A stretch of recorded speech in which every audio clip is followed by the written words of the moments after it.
Saúdo os irmãos e as irmãs com a paz do nosso Senhor, aleluia, Jesus Cristo. Glória a Deus. É bom estarmos na casa do Senhor, melhor que 1000 outros lugares. O Senhor, Ele tem nos concedido vida, Ele tem nos concedido alívio em meio às dores e dificuldades.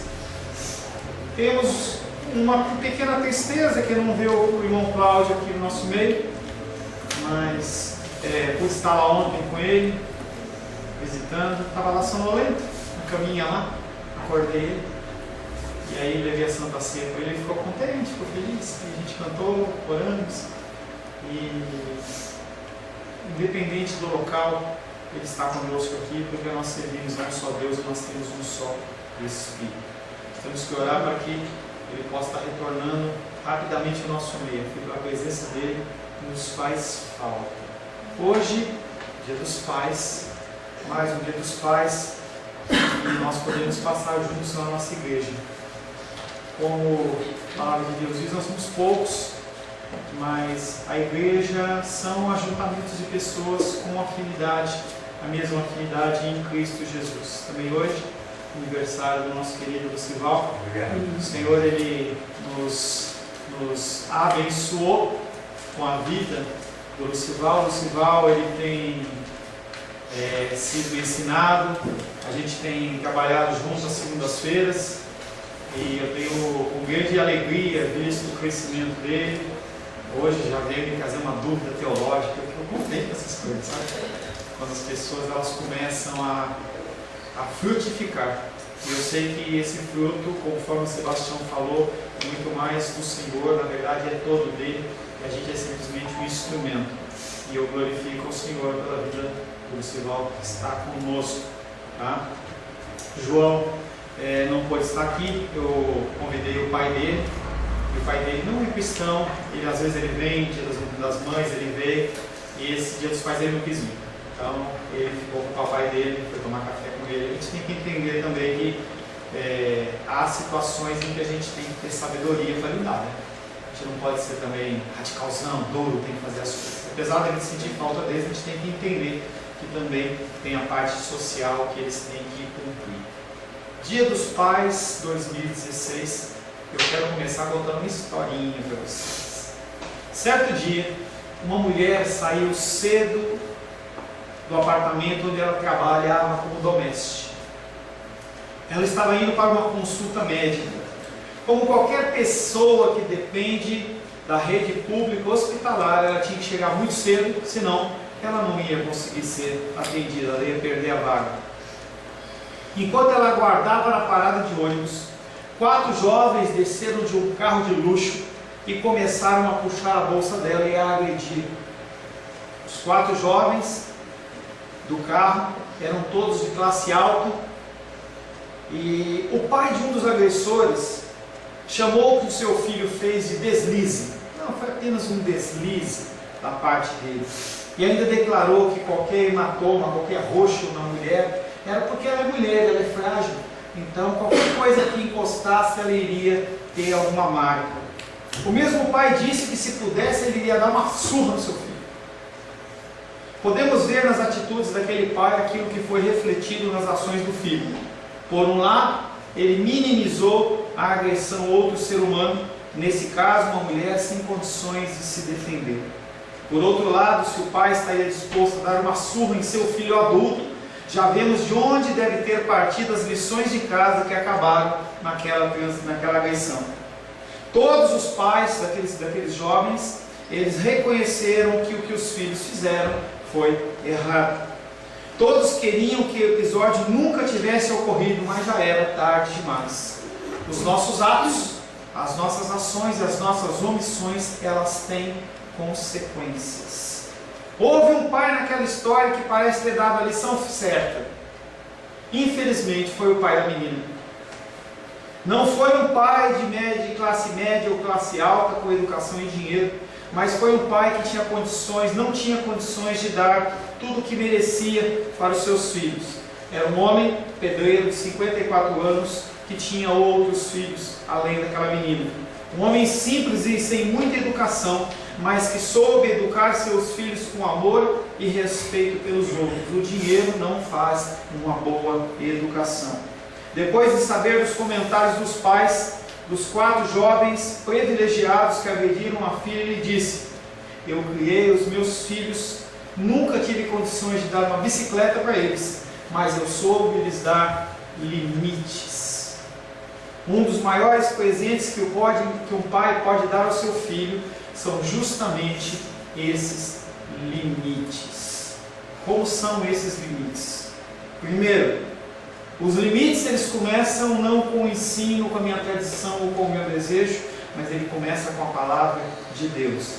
Nós vamos ler alguns textos. Abre aí Deuteronômio, capítulo 6, versos 6 e 7. Eu preciso de um copo de água, por favor. Deuteronômio, capítulo 6, versos 6 e 7. Eu que vou ler, tá? Gênesis, Êxodo, Levítico, Deuteronômio. Assim diz a palavra de Deus: essas palavras que hoje te ordeno estarão no teu coração, tu as inculcarás a teus filhos, e dela falarás assentados em tua casa, andando pelo caminho, ao deitar-se e ao levantar-se. Aqui essa palavra está falando sobre os princípios básicos que partem da palavra de Deus no ensino dos filhos. E fala que nós temos que falar de manhã, de tarde, de noite, na hora da ida para a escola, na hora da ida para a igreja, em casa, antes de dormir, na hora do almoço. Todo o tempo tem que se falar da palavra de Deus com as crianças. As crianças, elas são como pequenas esponjas que elas podem absorver, como Sebastião já disse, os ensinamentos do Pai do mundo ou do Pai Celestial. Os ensinamentos dos pais celestiais, do Pai Celestial, ele advém da figura de nós, pais terrenos. Nesta manhã, eu, Sebastião e Lucivaldo. Nós temos a obrigação de aprender a palavra de Deus para ensinar a palavra de Deus para os nossos filhos. Algo que muitas vezes nós agimos de uma maneira quase que relapsa. E eu tenho agora com um pouco mais de frequência, mas às vezes ainda falho, em que eu leio toda noite com a Luísa um salmo. E isso é uma prática que nós temos que ter com os nossos filhos, independente do nosso cansaço, independente de qualquer situação que seja. Nós temos que aprender a ensinar os nossos filhos dentro da palavra de Deus. O que vai acontecer para frente, a palavra de Deus diz que aquele que foi ensinado no caminho, quando estiver velho, ele não vai se desviar. E aí não é um compromisso meu, não é um compromisso do Sebastião nem do Lucival, mas a partir do momento que você fez a sua parte, você entrega nas mãos do Senhor. Essas palavras que hoje te ordeno estarão no teu coração, e tu as inculcarás. Mas para que você possa inculcar no coração da criança, você primeiro tem que estar com essa palavra dentro do seu coração, senão fica apenas um discurso vazio. Quantos líderes religiosos que falam de coisas que não vivem, e as pessoas percebem claramente e não levam nem a sério. Primeiro, começa com o ensino da palavra de Deus. Segundo passo é o respeito pelos próprios pais. A geração de hoje, geração da minha filha Luísa, do filho Samuel, do Lucival, do Arthur, da B, do Gabriel, entendeu? São pessoas que estão vivendo uma época de uma liberalidade em que eles acham que podem fazer o que querem. E a televisão, as mídias, elas ensinam isso, que eles podem fazer o que quiser. Se você quiser fazer, você pode. Ontem estávamos lá em casa e estavam com umas visitas, e aí uma amiguinha da Luísa falou a seguinte frase: meu pai quer que eu seja médico. Estou fora. E ela usou um outro termo lá, do tipo, estou nem aí para ele. Você vê que o coração, ele está revertido, desvirtuado. Porque independente de você querer seguir um cargo profissional, uma vida profissional diferente daquela que o teu pai está dizendo, o tipo de expressão expressa exatamente o que tem no coração, que é uma coisa que a gente tem falado muito com a Lu. sobre alguns tipos de comportamento que os jovens acabam tendo, os adolescentes acabam tendo, achando que porque a maioria faz, eles podem também fazer. Êxodo capítulo 20, verso 12, diz o seguinte: honra teu pai e tua mãe, para que se prolonguem os teus dias na terra, que o Senhor teu Deus te dá. Êxodo capítulo 20, verso 12. Primeiro mandamento com promessa, em que o Senhor ele está transmitindo através de Moisés àquele povo. Fala para esses meninos, fala para essas crianças, fala para esses jovens que eles têm que respeitar os seus pais. Se os filhos não respeitam os pais, eles não vão respeitar qualquer autoridade que é constituída sobre a vida deles na vida. São pessoas que vão ser rebeldes perante os seus chefes, não vão aceitar uma repreensão de um chefe, uma repreensão de um professor, algum magistrado.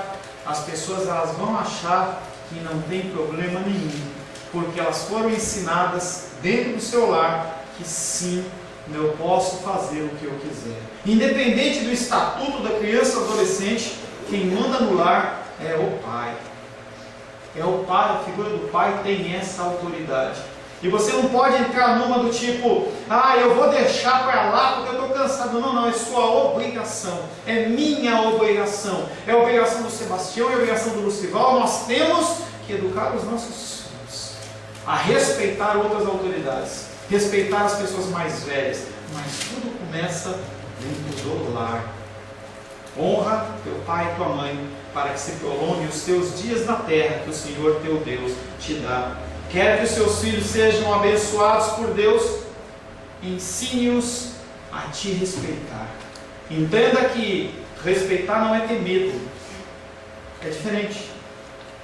Você pode estabelecer um reino de terror dentro da sua casa como um pai, e as pessoas elas não te respeitam, elas têm medo de você. O respeito é algo diferente do medo. O respeito é muito mais no sentido de um temor, como nós temos que ter temor de Deus, do que do tipo, se eu fizer alguém me pega. Se ninguém pegar, então eu posso fazer. Não, eu respeito. O Senhor Jesus Cristo ele conta muitas histórias, a Bíblia conta muitas histórias sobre a figura das pessoas que, quando o seu líder, o seu chefe sai de casa, eles têm que manter a casa, continuar trabalhando em ordem. Quando você olha a figura de Daniel, ele era uma pessoa que trabalhava de forma excelente, não para ser reconhecido pelo seu Senhor, mas porque ele fazia pensando em Deus. Quer que os seus filhos sejam abençoados, ensina-os a te respeitar. Como é que você ensina o seu filho a se respeitar? Primeiramente, sendo o homem que inspira respeito. As pessoas, os filhos, eles têm que ver em mim, no Sebastião, no Lucival, pessoas que são pessoas dignas, direitas, que o que eles falam, eles fazem. Essa história do que faz o que eu faço, faz o que eu falo e não Mas eu mando e não faz o que eu faço. Faz o que eu mando, mas não faça o que eu faço. Isso não funciona. Não funciona. Ontem estava vendo um filme que mostrava a história de uma família em que houve uma separação e o pai não queria o divórcio, queria o divórcio, pegou a mãe, sequestrou, e aí a polícia invadiu a casa, e aí chegou no momento lá em que ele ia ser rendido pelos policiais, ele matou a mãe do menino, das crianças, e ele se matou. E aí ele deixa uma carta muito bonita para o filho, só que o que marcou o coração do filho não foi aquela carta bonita, te amo, você é lindo, maravilhoso assim, a ação do pai. Quais são as nossas ações perante os nossos filhos? Isso vale para as mães também. Quais são as nossas ações? A gente fala para eles não mentirem e a gente mente? A gente fala para eles não gritarem, mas a gente grita? Qual é o nosso posicionamento? Nós não exigimos respeito, nós inspiramos respeito. A palavra de Deus ela foi inspirada pelo Espírito Santo. Homens como eu e você inspiravam aquilo que o Espírito Santo soprava. As pessoas elas eram inspiradas pelo Senhor.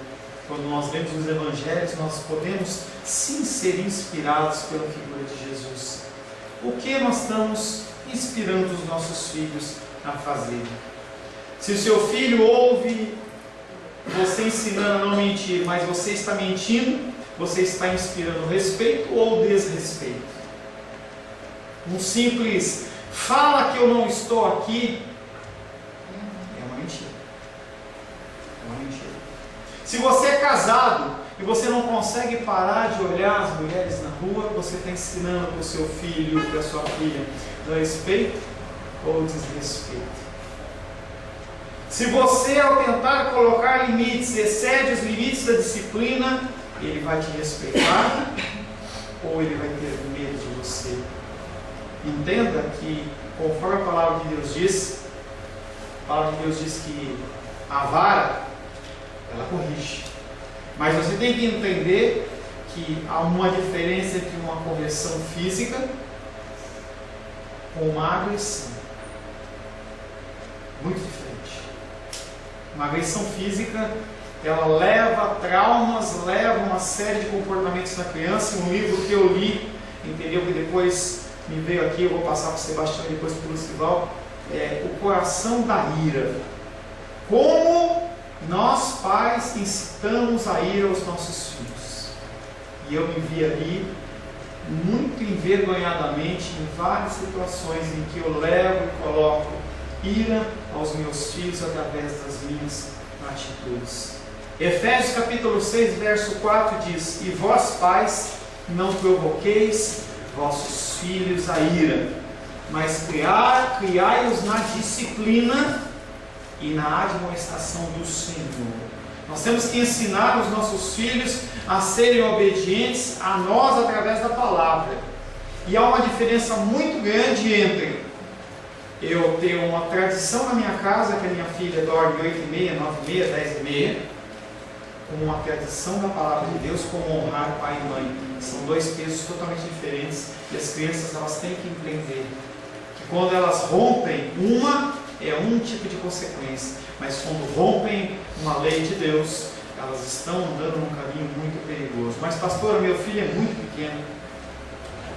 Nós temos aqui, como mais novos, temos a Sofia, temos a Natália, temos o Arthur, que está um pouquinho maiorzinho.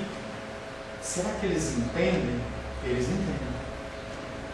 Se nós pararmos e conversarmos com eles num tom firme, num tom sério, sem gritar, olhando nos olhos, e você falar, eles vão entender. Eles podem não gostar e não querer, mas eles entendem. E vós pais, não provoqueis vossos filhos a ira. Nós temos provocado nossos filhos a ira. A disciplina do Senhor, ela também tem limites. Bater num filho com violência não é uma disciplina do Senhor. Xingá-lo não é uma disciplina do Senhor. Humilhá-lo não é uma disciplina do Senhor. Nós temos que entender qual é a disciplina do Senhor. Por isso que nós lemos lá atrás, primeiro a palavra tem que estar dentro do seu coração. Você tem que estar muito bem resolvido com isso. Esse tipo de disciplina, bater com violência, xingar, humilhar, pode criar filhos que não respeitam os limites daquilo que podem fazer com os outros. Se ele entende que aquela que é a autoridade primária sobre a vida dele exerce uma autoridade sem limites, porque a gente vê pais fazendo todo tipo de atrocidade, ele também vai entender que ele pode fazer dentro da sociedade. Se queremos criar filhos que respeitam os limites da casa e da família, nós temos que ter limites em como criamos e disciplinamos os nossos filhos. Ensine-os primeiramente a respeitar Deus e os limites que Ele coloca. Ensine primeiro, ensine em segundo lugar, eles a respeitar os limites que nós pais colocamos. Há limites que nós temos que colocar. E terceiro, nós temos que ensinar os nossos filhos a respeitar os limites que a sociedade impõe. Nós vivemos em sociedade e há coisas que você não pode fazer em sociedade. Terceiro, nós temos que ensinar às nossas crianças o respeito pelo próximo. Marcos capítulo 12, abre aí. Marcos 12, 30 e 31.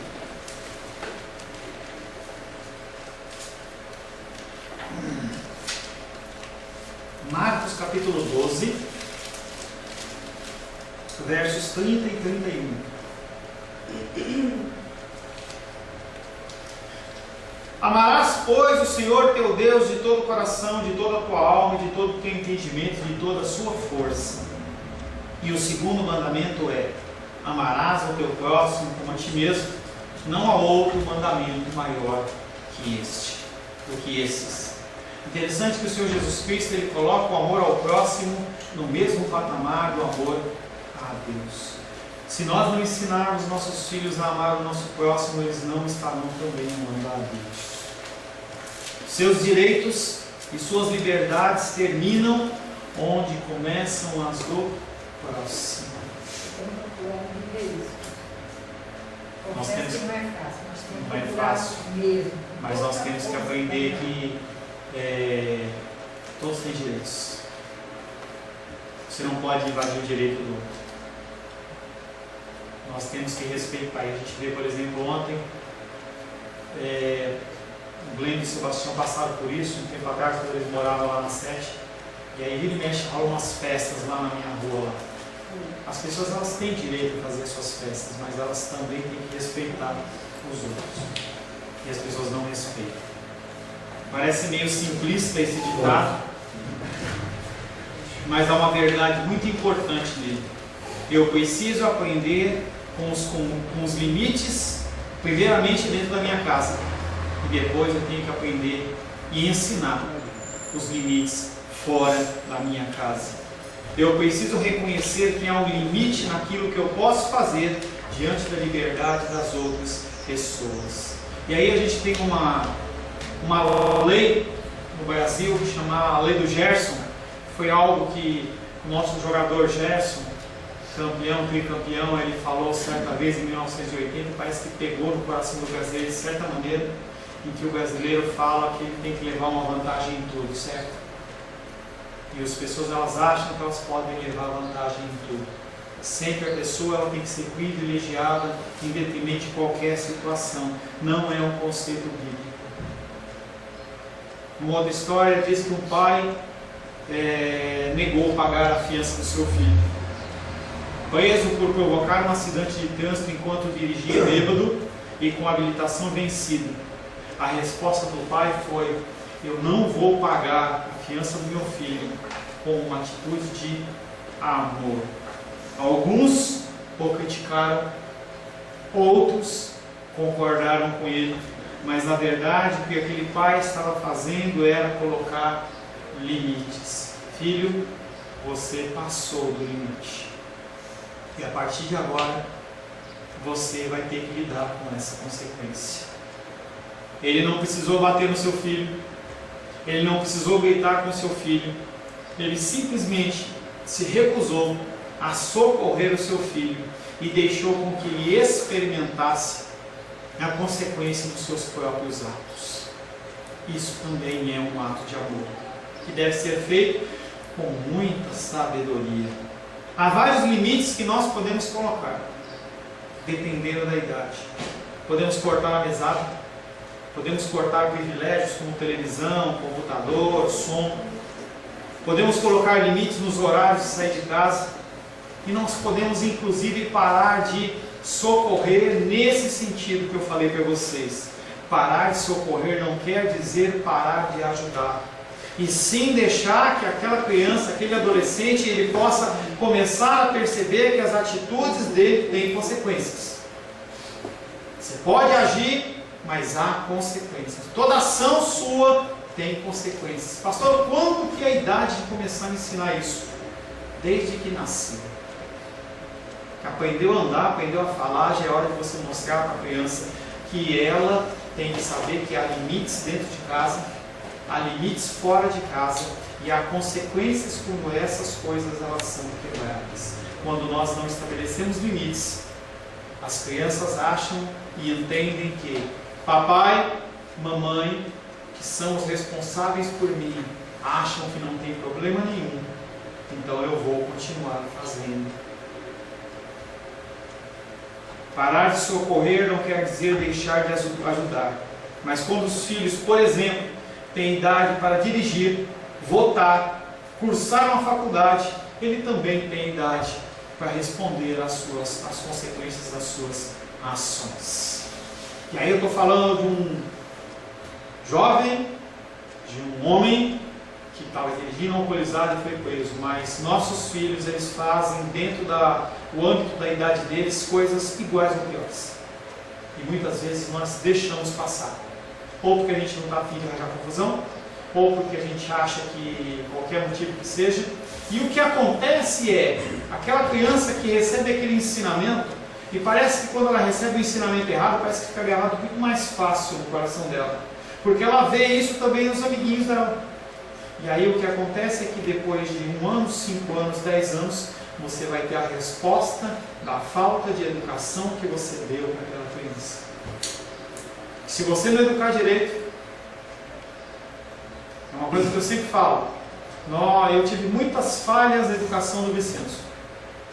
Eu vinha de um relacionamento conturbado e eu já falei com ele, eu peço perdão ao Senhor por todas as vezes que eu agi de maneira errada, mas se eu e Rosana tivéssemos educado ele dentro de princípios morais, ele com aqueles 2,5 metros dele lá, ele me dava um tapa na cara. E hoje a gente vê que isso está ficando cada vez com mais frequência, em que as crianças elas batem o pé, xingam e batem, e se o pai levantar a voz, ele bate no pai. Não há mais o respeito, não há mais o amor. Parte disso é cumprimento da palavra de Deus, que diz que o amor de muitos se esfriaria. Toda uma geração foi criada com o conceito de que a criança deve receber o máximo de liberdade e o mínimo de limites. Afinal de contas, ela pode ficar traumatizada. Se você impuser limites para uma criança, ela vai ficar traumatizada. Tem linhas de ensino que falam que você não pode contrariar o seu filho de maneira nenhuma.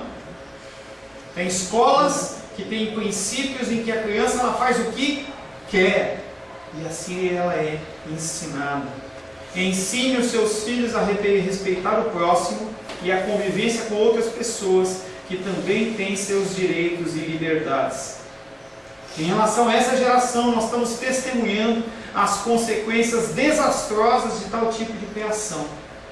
Cada vez mais você vê um jovem sacar uma arma, em especial nos Estados Unidos, vai lá e mata 30, mata 10. Não estou com vontade, não aceito. Situações das mais aberração, como se fosse a mais aberração possível. Quando a gente olha as salas de aula, professores com medo de dar a sala de aula para crianças do tamanho da minha filha, do tamanho do Arthurzinho, em que as crianças simplesmente se levantam e dão um soco na cara do professor. É isso que acontece nas salas de aula das escolas públicas ao redor do Brasil. São Paulo é um caos. Professores param de dar aula porque ficam traumatizados, porque eles têm medo de entrar na sala de aula para dar aula para crianças de 10 anos de idade. Em que as crianças de 10 anos de idade, elas já acham que têm o direito de agredir o professor. E vai o professor fazer qualquer coisa ou falar qualquer coisa. Ele não é preso. Estamos testemunhando as consequências desastrosas de tal tipo de criação. Em grande parte por causa das atitudes de jovens e crianças e pais perplexos em saber como tirar seus filhos do caminho da criminalidade. Depois que o filho entrou, fica difícil. Eu vi ontem um seriado em que mostrava um rapaz novo, da ordem dos seus 20 anos, em que ele morava em Las Vegas, lá nos Estados Unidos, e ele adorava se drogar, adorava beber. Ele falou assim: eu só quero curtir a noite. E aí fiquei assistindo lá, ele ficou preso um tempão, foi para julgamento, talvez para ser condenado com prisão perpétua, porque ele estava no meio das drogas lá e alguém matou alguém, e ele estava como cúmplice. E aí ele passou 2 anos lá naquela prisão, esperando o julgamento, e aí depois que ele foi livre, ele olhou para a câmera e falou assim: esses 2 anos fizeram muito bem para mim. Eu aprendi que eu não posso fazer o que eu quero. Mas não são todos que têm finais felizes como esse. O primeiro passo, ele começa em casa. Que nós possamos fazer o mesmo com os nossos filhos. Um dia no céu não haverá limite para a alegria e gratidão que o seu filho vai sentir por ter sido criado por você, dentro dos limites que Deus estabeleceu. Faremos isso se ensinarmos nossos filhos a respeitar a Deus e os limites que Ele coloca. Fazemos isso se ensinarmos os nossos filhos a respeitar os limites que nós colocamos. E faremos isso se ensinarmos os nossos filhos a respeitarem os limites que a própria sociedade impõe. Amém? Amém. Senhor, em nome de Jesus, nós queremos agradecer ao Senhor pelo privilégio de sermos pais. Muitos, Pai, foram mães e pais ao mesmo tempo. Mas nós, Pai querido, queremos colocar a nossa vida nas Tuas mãos, pedindo que o Senhor nos instrua. Nós temos, Pai, uma obrigação com os nossos filhos, que é de educar dentro dos seus caminhos, dentro dos caminhos da sociedade, dentro dos caminhos, Pai, que a Tua Palavra nos ensina. E nós precisamos da orientação do Teu Espírito, para que nós possamos, Pai, discernir como agir, quando agir, qual a intensidade da repreensão, para que nós não venhamos a suscitar a ira no coração dos nossos filhos, Pai. Aos nossos filhos eu peço ao Senhor que o Senhor nos dê a eles, Pai, um coração submisso, um coração temeroso do Senhor, para que eles possam ser encontrados também no dia do juízo, Pai, como servos e servas do Senhor. Ajuda-nos, Pai, nós precisamos. Em nome de Jesus. Amém. A paz seja convosco. Meu nome é Paulo César. Eu sou pastor da Igreja Cristã Semente de Vida, aqui em Brasília, Distrito Federal. Me alegro que a palavra tenha te alcançado. A palavra faz isso. Ela alcança as pessoas aonde quer que elas estejam. E você foi agraciado com esta palavra. Não que eu tenha nada especial a te dizer. A palavra ela é suficiente e ela usa quem ela quer. E eu me alegro por ter sido um canal para poder te abençoar. Mas eu quero te dizer que não basta você ser um ouvinte. Não basta ser uma pessoa que se alegra quando você ouve a palavra de Deus. A vida ela é feita de decisões. Se você está ouvindo essa palavra hoje, eu creio que o Espírito Santo tem um propósito especial com você. Muito mais do que prosperidade, muito mais do que uma cura física, uma cura emocional ou espiritual, Ele quer te alcançar para a vida eterna. Nós investimos nosso tempo, nós investimos as nossas forças em coisas terrenas, mas o Senhor Ele tem muito mais a oferecer. Ele tem sim para você a cura, Ele tem sim para você a prosperidade, mas Ele tem muito mais que isso. Submeta-se a um Deus que Ele é capaz de mudar e transformar a sua vida por completo. Creio que o Espírito Santo Ele é capaz de tocar o teu coração. Quero pedir que você curve a sua cabeça. Senhor, em nome de Jesus, coloco na tua presença essa vida que ouve esta ministração, que ouve esta palavra. Pai, eu não tenho capacitação nenhuma, mas o teu Espírito Ele é capaz sim de tocar nesta vida, gerar nela mudança, transformação, arrependimento, e que ela possa simplesmente bater no peito, convencendo-se que é pecadora e que precisa de um Deus salvador. Não há um caminho a ti, meu Deus, que não seja através de Cristo. E eu lhe peço, Pai querido, que você alcance essa vida e ele possa sim tomar uma decisão pessoal pelo Senhor, em nome de Jesus. Amém. Amém, meu querido. Amém, minha querida. Fico contente que você esteja ouvindo essa ministração até o fim. E peço que você não se limite a ouvir os cultos pela internet. Você procure perto da sua casa uma igreja, um lugar que proclame a palavra do Senhor. Eu oro para que o Espírito Santo te direcione nessa busca, porque muita coisa tem sido oferecida que não é o Evangelho. Eu abençoo a sua vida em nome de Jesus. Amém.